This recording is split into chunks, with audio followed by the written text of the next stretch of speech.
ಆ ಕಾವ್ಯ ಶಕ್ತಿ ಶೂದ್ರರಲ್ಲಿಯೂ ಕೂಡ ಇದೆ ಅಂತಕ್ಕಂಥದ್ದನ್ನ ಸಾಬೀತು ಮಾಡಿದವರು ವಾಲ್ಮೀಕಿ ಮತ್ತು ವ್ಯಾಸ ಅಂತಕ್ಕಂಥದ್ದನ್ನ ಇದನ್ನ ನಾವು ಅರ್ಥ ಮಾಡ್ಕೋಬೇಕಾಗ್ತದೆ. ಇವತ್ತು ಇಡೀ ಜಗತ್ತಿನಲ್ಲೇ ರಾಮಾಯಣ ಒಂದು ಮಹಾನ್ ಗ್ರಂಥ ಅಂತೇಳಿ ನಾವು ಒಪ್ಕೊಂಡಿದ್ದೀವಿ. ಅವತ್ತು ರಾಮಾಯಣದಲ್ಲಿ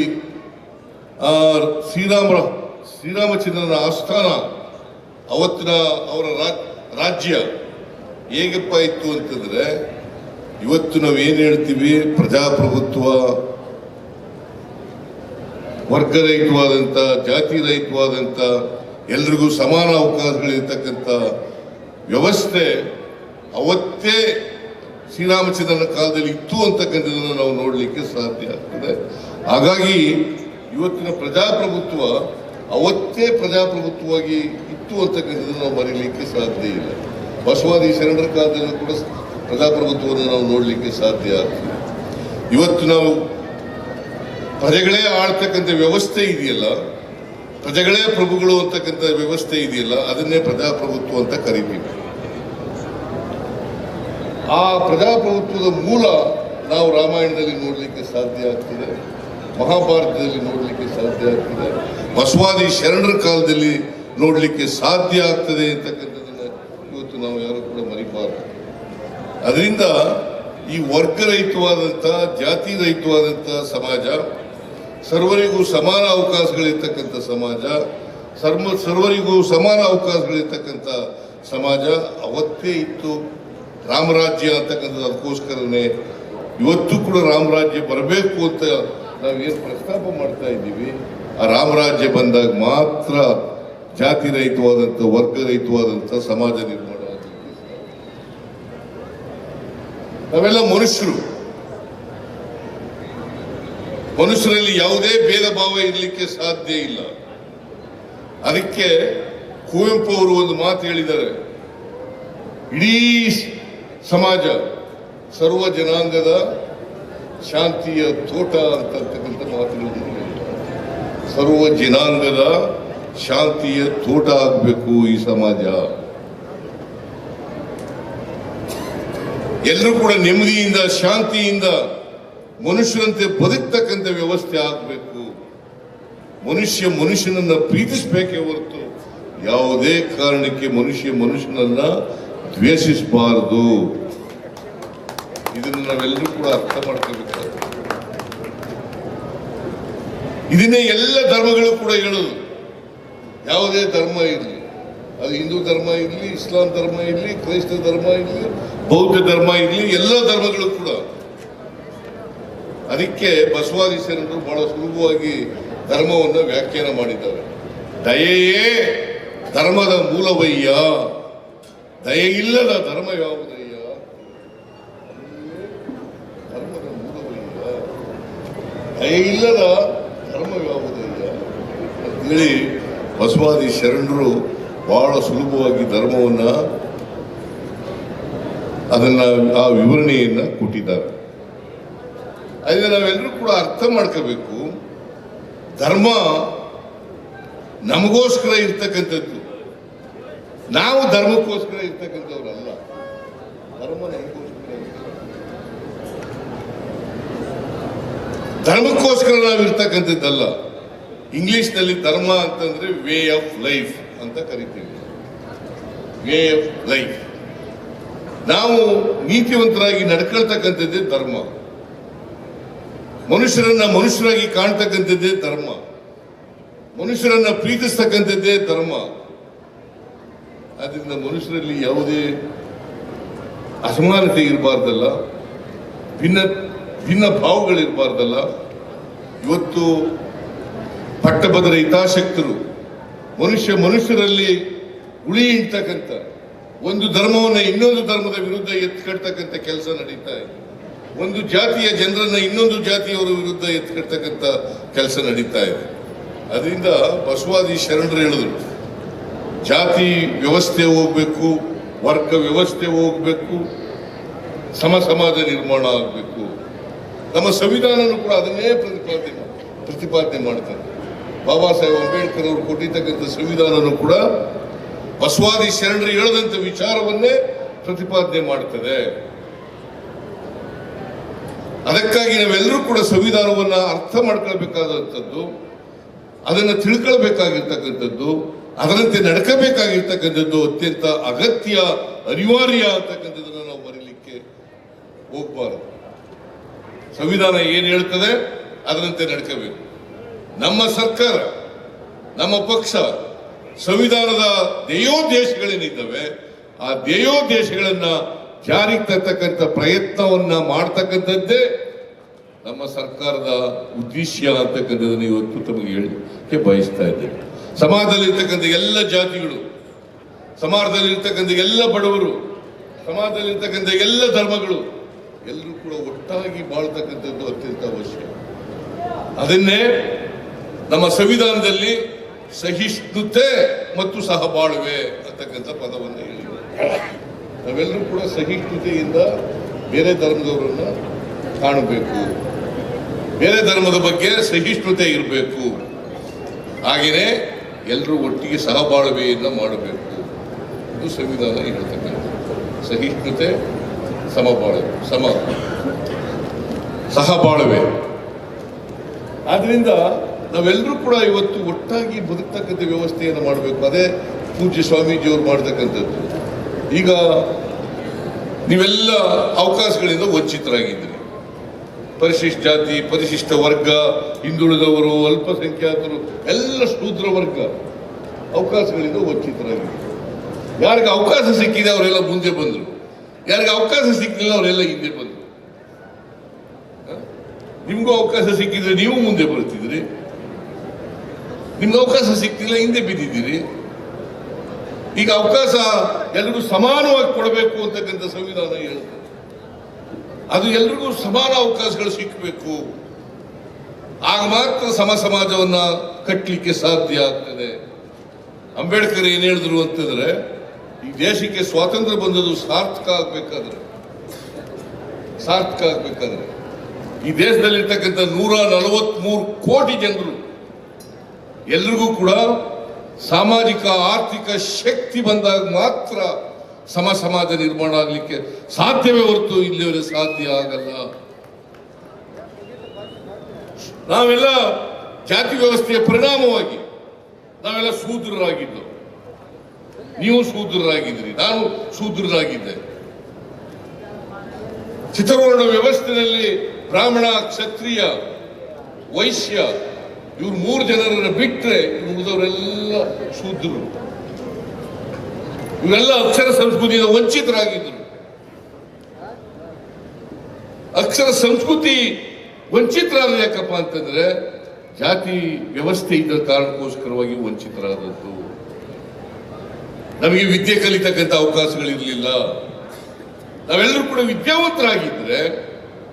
ವಿದ್ಯಾವಂತರಾಗಿದ್ರೆ ನಾವು ಕೂಡ ಬೇರೆಯವರಂತೆ ಮುಖ್ಯವಾಹಿನಿಗೆ ಬರಲಿಕ್ಕೆ ಸಾಧ್ಯ ಆಗ್ತಿತ್ತು.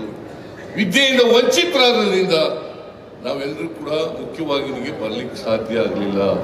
ಹಾಗಾಗಿ ಸಮಾಜದಲ್ಲಿ ಅಸಮಾನತೆ ನಿರ್ಮಾಣ ಆಗಲಿಕ್ಕೆ ಸಾಧ್ಯ ಆಯಿತು.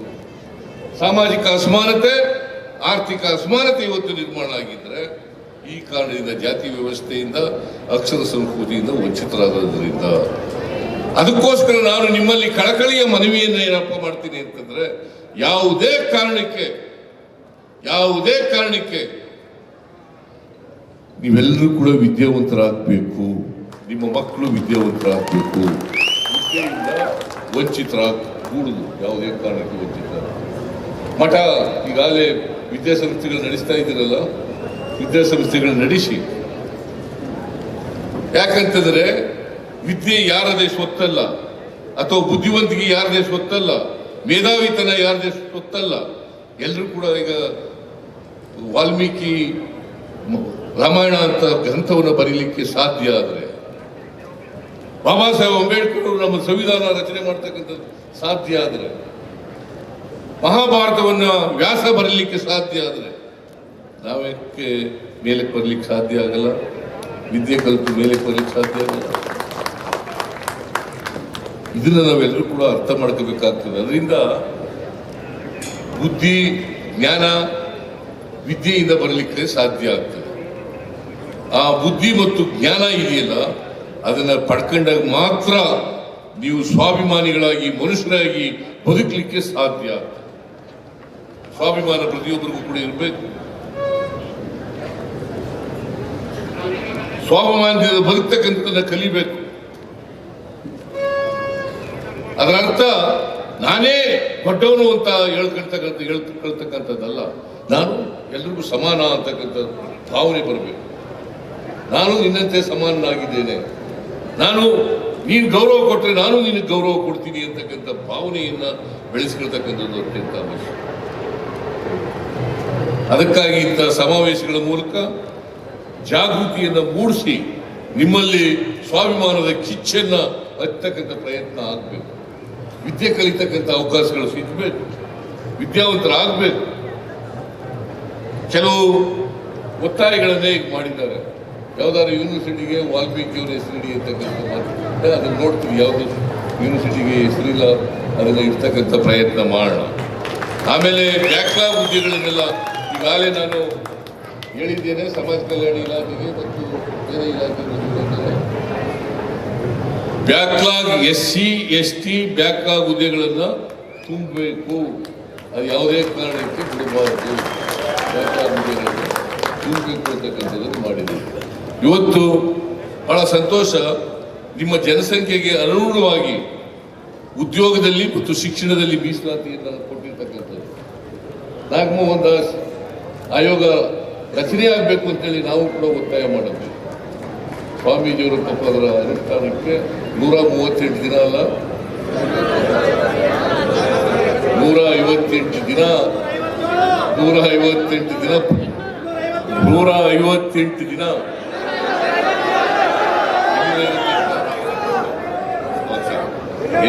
ಹೆಚ್ಚು ಕಡಿಮೆ ಇರ್ಲಿ ಬಿಡಪ್ಪ. 157 ದಿನ ಧರಣ ಮಾಡಿದ್ರು. ನಾನು ಒಂದು 2 ಸಾರಿ ಹೋಗಿದ್ದೆ, ಭೇಟಿ ಪಡಕ್ಕೆ ಹೋಗಿದ್ದೆ.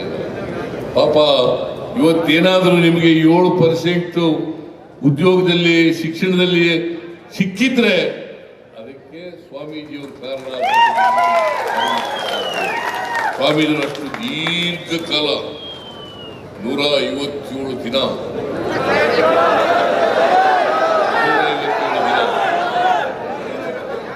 157 ದಿನ ಸಾರಿ ನಿಮಗೆ ಗೊತ್ತಾಗಿದ್ರೆ ಸಾಕು ಅಷ್ಟೇ. ನನಗೆ ಸ್ವಲ್ಪ ಮರ್ತೋದ್ರೂ ಪರವಾಗಿಲ್ಲ. ನಿಮಗೆ ಗೊತ್ತಾಗಬೇಕು. ಸ್ವಾಮೀಜಿಯವರು 257 ದಿನ ಪ್ರತಿಭಟನೆಯನ್ನು ಮಾಡಿದ್ರು ಅಂತಕ್ಕಂಥದ್ದು ಬಹಳ ಮುಖ್ಯ.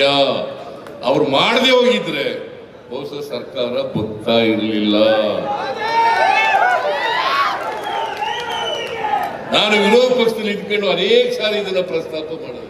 ನಮ್ಮ ವಾಲ್ಮೀಕಿ ಜನಾಂಗಕ್ಕೆ ಸೇರಿದಂಥ ಪರಿಶಿಷ್ಟ ಜಾತಿಗೆ ಸೇರಿದಂಥ ಎಲ್ಲ ಶಾಸಕರುಗಳು ಕೂಡ ಪ್ರತಿಭಟನೆಯನ್ನು ಮಾಡಿದ್ರು. ಬಾವಿಗಳದ್ದು ಪ್ರತಿಭಟನೆ ಮಾಡಿದ್ರು.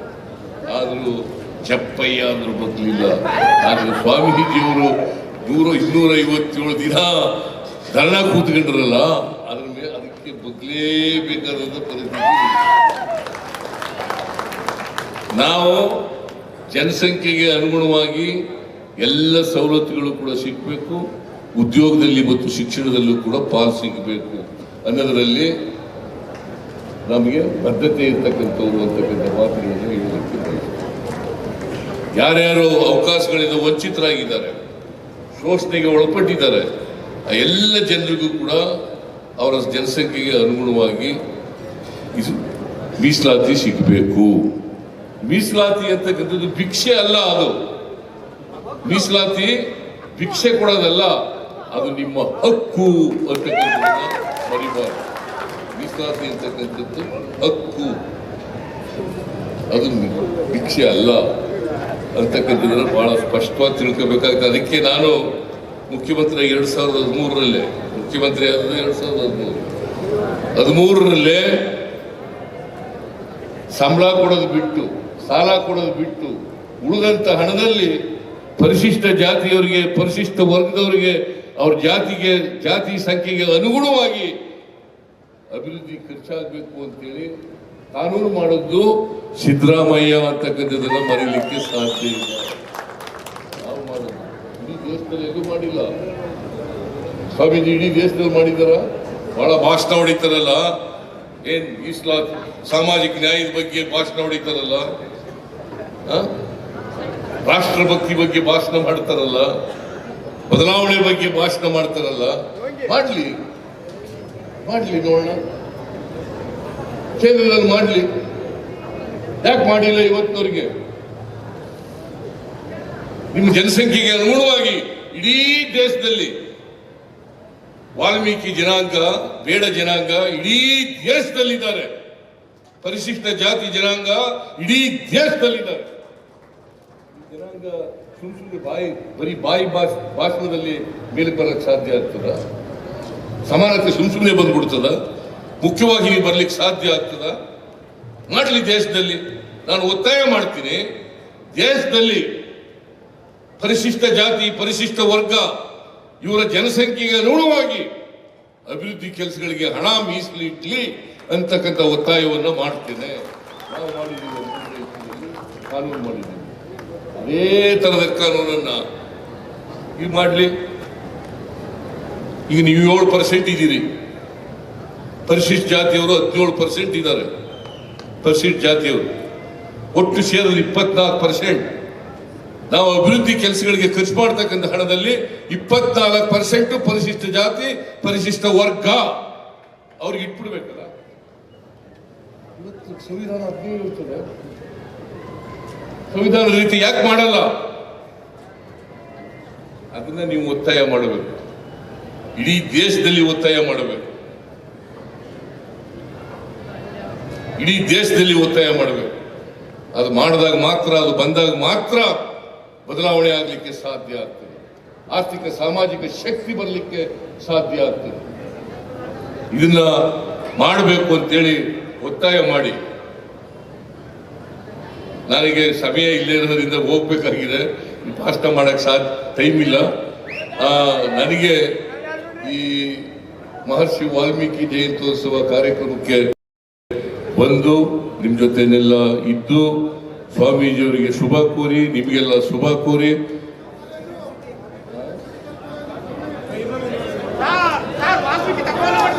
ಈಗ ಈ ವರ್ಷ ಏನು ಮಾಡೋಕ್ಕಾಗಲ್ಲ, ಮುಂದೆ ವರ್ಷ ನಾನು